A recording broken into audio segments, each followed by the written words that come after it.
This looks a fun one, I guess. It looks like China's hypersonic engine breakthrough is about to fundamentally reshape aviation, military strategy, and global geopolitics. Today, we're diving into the details of this Mach 16 engine and what it means for everyone.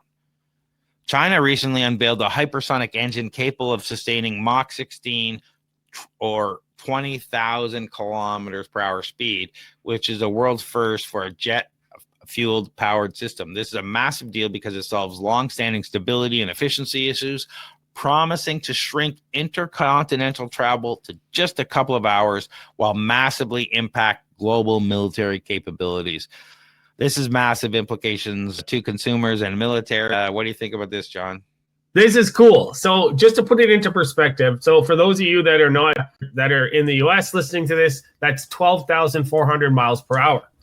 That's fast enough to circle the entire globe in just 2 hours. And to put this into another perspective, a flight from New York to London normally would take about 7 to 8 hours. If they were to fly in this, would take about 17 minutes. That's crazy. So the engine itself that they've developed, it operates through two distinct propulsion modes that essentially seamlessly transition based on velocity. So in sub Mach 7 flight, which still is nuts that we're talking about sub Mach 7, it functions as a continuous rotating detonation engine, or RDE, where external air mixes with fuel to create a shock wave that propagates spirally through a cylindrical chamber. So this rotating detonation wave travels circumferentially at extremely high speeds. And so it's continuously igniting fresh fuel-air mixture and generating thrust through rapid pressure gain combustion. Now, above Mach 7, the system transitions to oblique detonation mode, where the shockwave stops rotating and focuses on a circular platform at the engine's rear. So the transition itself utilizes an inclined intake manifold to compress incoming air before ignition. And that creates an oblique detonation that generates greater thrust and enhanced stability at hypersonic velocities. So the oblique detonation propagates in a nearly straight line format, maintaining continuous thrust through a fundamentally different combustion mechanism than the rotating mode. The biggest problem that they had identified was the challenge transitioning between Mach 7 and above Mach 7, but this is just nuts. Like, I thought we were still trying to achieve Mach 7, Mach 5, Mach 6 at this point. Were we not? Yeah, this is a huge jump. Well, I honestly can't remember, but we just talked about the new GE solid propulsion ramjet engine and what it could do a couple of weeks ago, but I can't remember what its top speed was. But it was definitely fairly high, but I thought it was in the Mach 6 range with the solid fuel propulsion. Again, I don't quote me because but this is amazing. Like, it's insane. And a couple of things. Let's just, when we think, oh great, oblique detonation mode and rotation detonation mode, rotary detonation mode.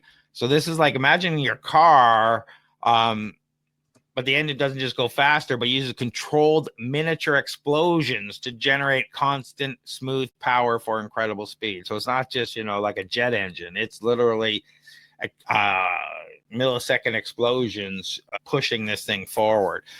The dual engine is quite crazy. This overcomes major historical hurdles in this field, ensuring stability and achieving a good fuel efficiency at hypersonic speed, apparently, and unlocks capability for sustaining flights at Mach 16 using standard aviation kerosene, or the fuel that they use, which is a huge performance leap. And it's the world's first jet-fueled powered system capable of sustaining operation at this extreme velocity. So travel time potentially from Paris to New York is under an hour. Yeah. This is crazy. Now, the thing is, this is not just theoretical. Like, they've actually tested it at JF-12, the shock tunnel in Beijing. So They demonstrated sustained oblique detonation waves using RP3 jet fuel, which is similar to US military JP8, which I don't know what the mixture is, for over 2 seconds, which that was essentially simulating Mach 8 flight at a 30 kilometer altitude.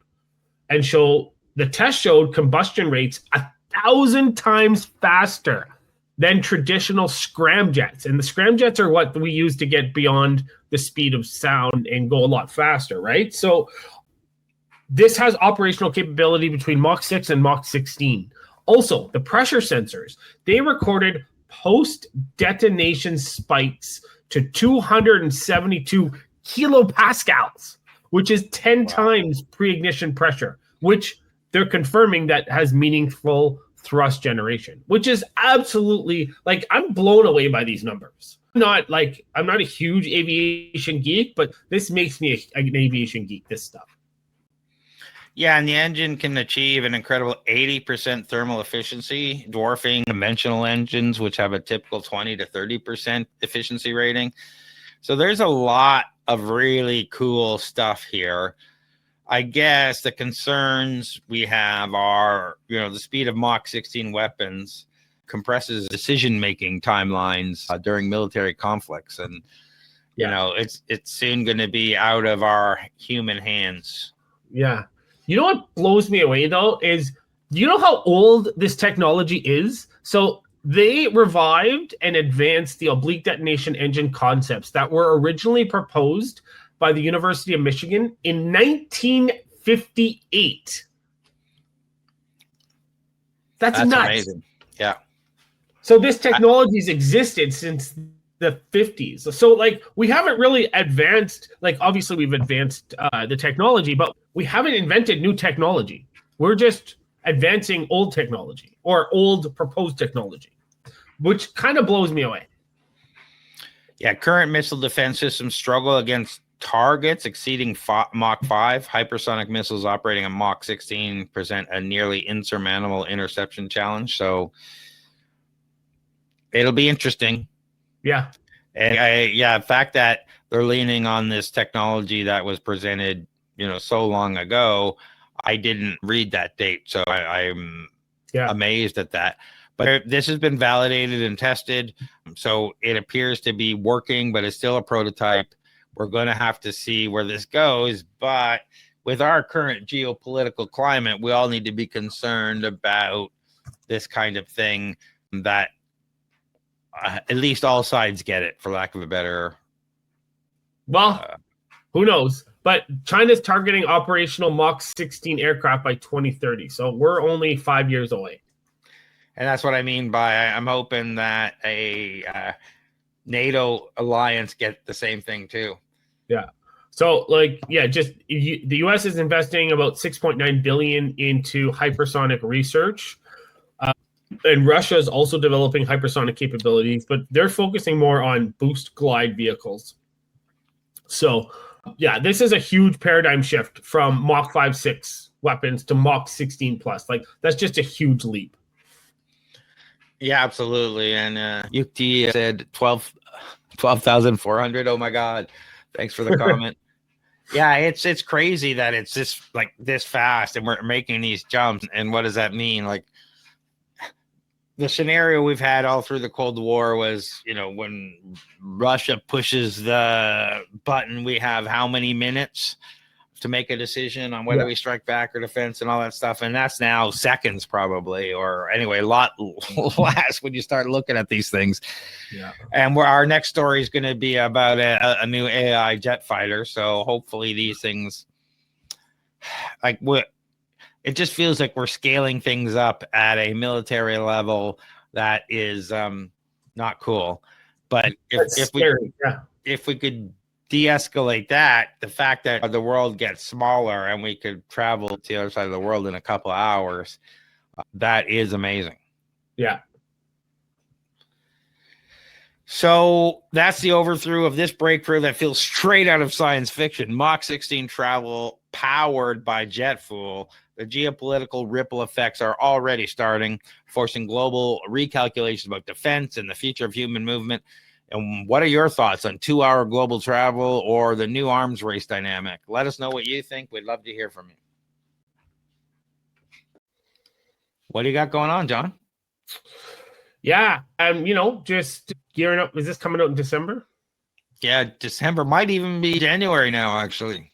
Okay, gearing up for the holidays or gearing down from the holidays. So planning out my next few months and, ramping up for shred season. How about you, Craig?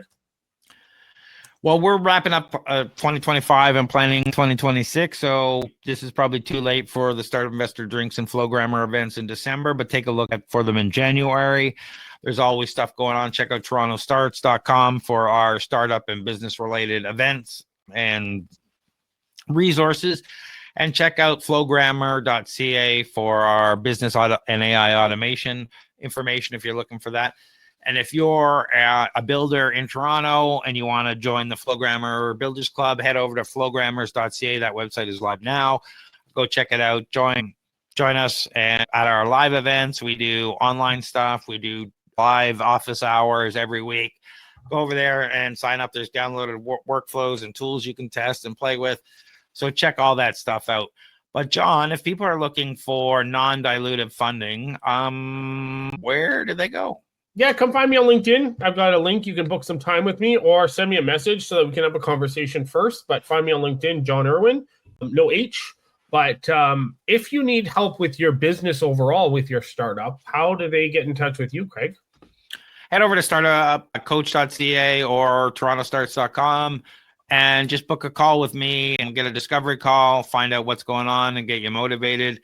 If you're not interested in that, come out to one of our events, talk to other founders and whatnot, and just talk to people. It really is, knowing that you're not alone can motivate you a lot. But other than that, give us a call or book a meeting over at torontostarts.com. And thanks everyone for listening or watching, and hope to talk to you again soon.